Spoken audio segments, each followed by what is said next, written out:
those point helpers will move with the rest of the rig. And then before you parent the eyeballs in, this is when you want to go about setting up the constraint system for them, so that we know that they actually work and their angle's been set, so they're following it. They should end up looking directly at these because we align them to them, but just in case they're not, or however we happen to have done it. So what we want to do then is go into constraints, look at constraint, have this look at the right eye. Now if you notice right away it flipped over, it's not looking on the same axis. Again, I'd sort of rather keep things lined up to maybe the geo, so I can drop the next eye in there if it was made the same way and align it properly. I wouldn't have to guess again. So if we actually wanted to flip it around and have it looking on the Z, then we just simply need to make it look on the Z. And we might want to actually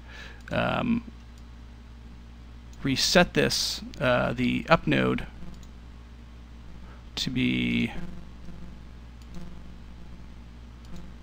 there we go. So they're playing around with it. Align to up node axis Z, and looks like the source axis needs to be on Y, and it's aligned it up.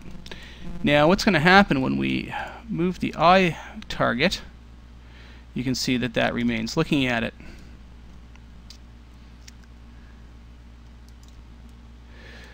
I'm just going to unhide the control objects.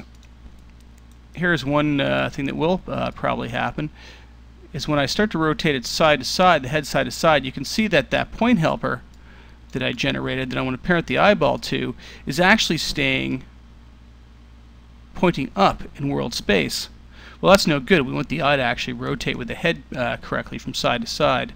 So now what we want to do is we want to set the up node to actually be the joint in the head itself.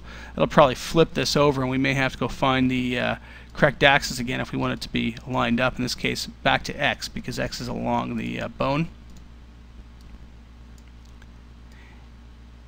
And now when I rotate the head from side to side, you can see that look at constrained point helper is angling with the head correctly, but it keeps trying to point along the Z axis towards the target. Let's do the same on the other side.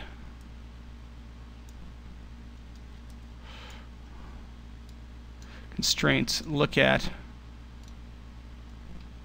and I believe it was on the Y and the X.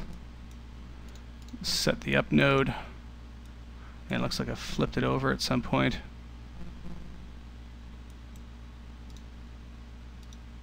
Make sure I've got all the settings the same. Oh, of course it has to be looking on along the Z.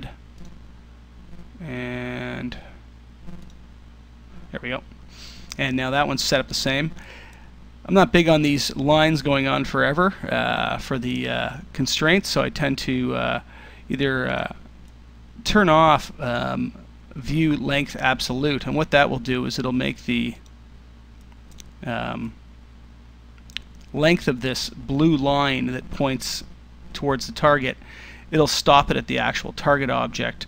So now it actually stops at that point.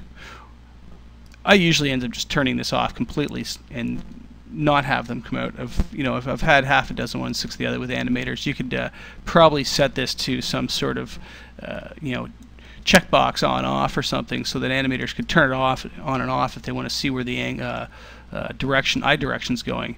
But now what you've got is you've got a nice targeting system going,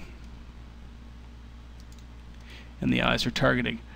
Now we need to go in and parent up the eyeballs to their respective point helpers.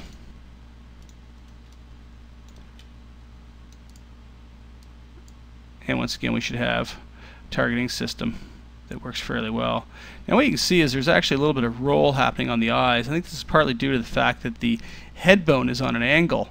And you can see that as the eyes go from side to side, it's actually rolling them a bit because the up vector is on an angle. To get around this, what we might want to do is actually parent up or drop in another point helper that this one's parented to. If we do that, then we can use that as an up vector and up vector it instead of this head bone that's on an angle. So let's go and grab another